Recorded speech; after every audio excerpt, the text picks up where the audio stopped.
Assalamualaikum warahmatullahi wabarakatuh. Salam bahagia untuk kita semuanya. Perkenalkan, nama saya Lukman, CGP Angkatan keempat Kota Pekanbaru. Dalam kesempatan kali ini, pada modul 14A7, dalam judul demonstrasi kontekstual budaya positif, saya akan mempresentasikan tentang budaya positif. Nah, dalam hal ini fasilitator saya adalah Ibu Endang Sri Wahyuni, kemudian pengajar praktek saya adalah Rizky Ihwan. Nah, sekarang apa yang dimaksud dengan segitiga restitusi?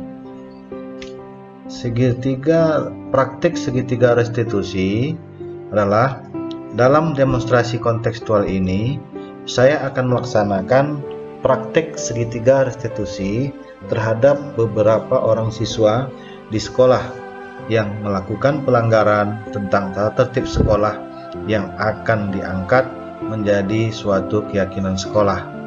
Selaku guru, saya memposisikan diri dalam teori 5 kontrol restitusi dan mengkaitkan dengan segitiga restitusi.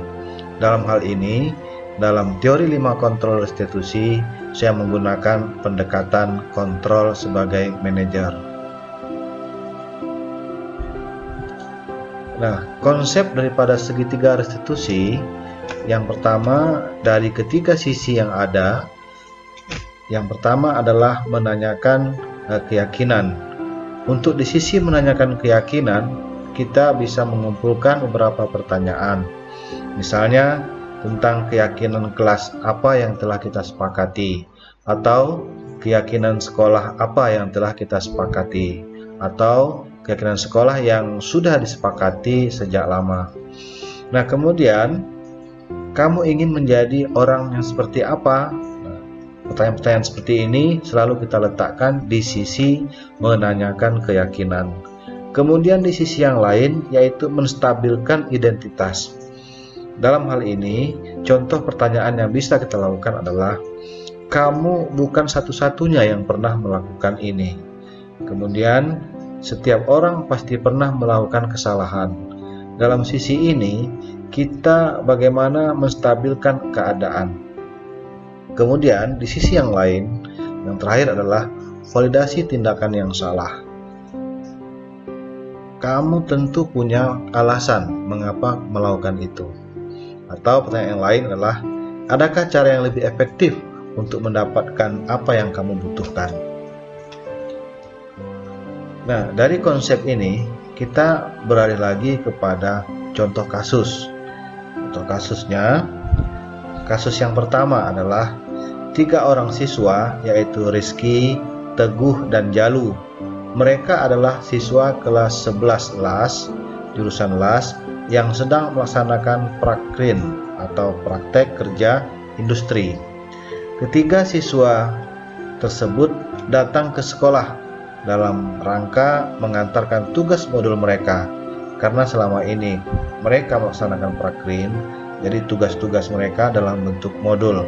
Karena kasus sekarang sudah selesai pelaksanaan ujian, mereka harus mengumpulkan modul-modul mereka kepada guru mata pelajaran bersangkutan.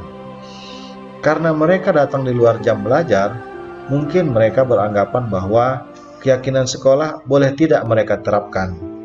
Tetapi kenyataannya, di koridor sekolah, mereka bertemu dengan saya, dengan Lukman, kemudian saya memanggil mereka berdua, dan terjadilah perbincangan kecil di antara kami.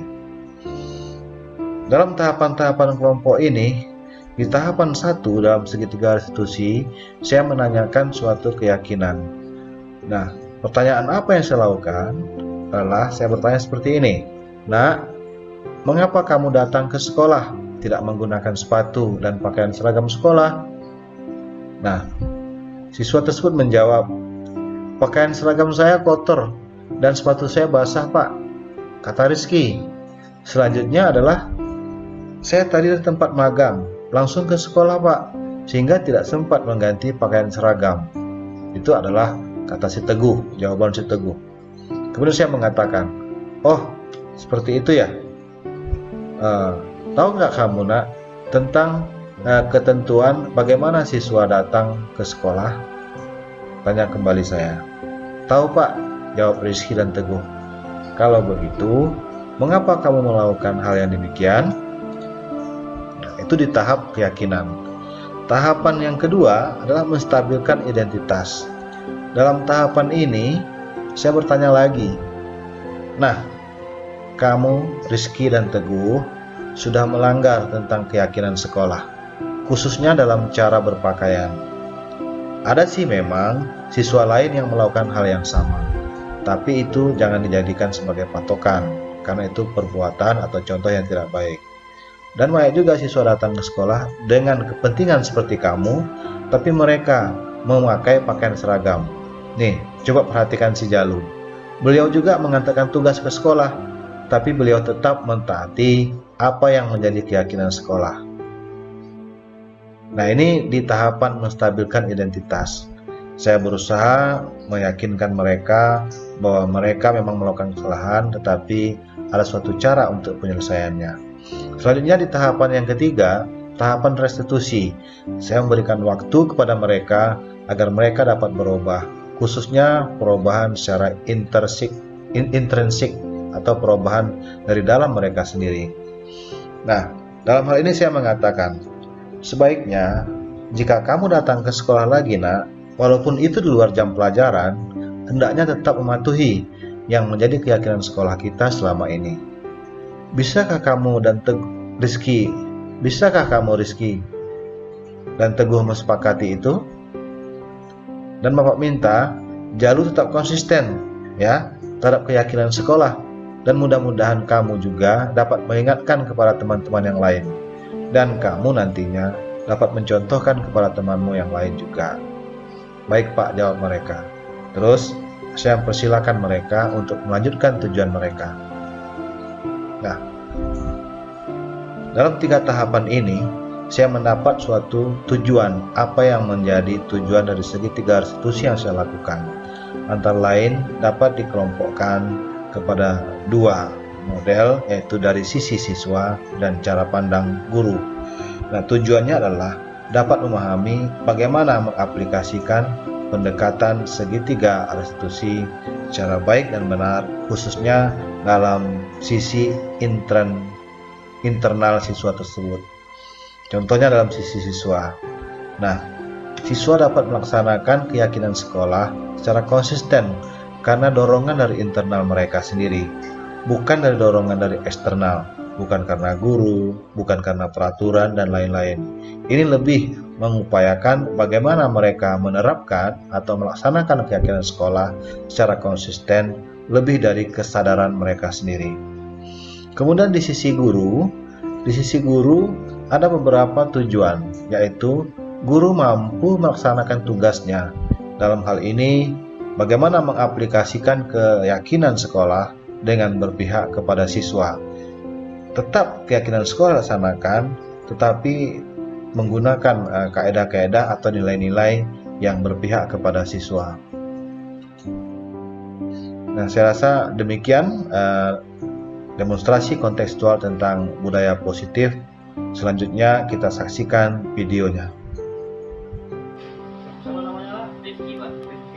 Rizky hari ini nggak mau sekolah. Mau ngantar tugas, Pak.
Lalu sekarang ini bagus ya, sepatu menggunakan masker, ya.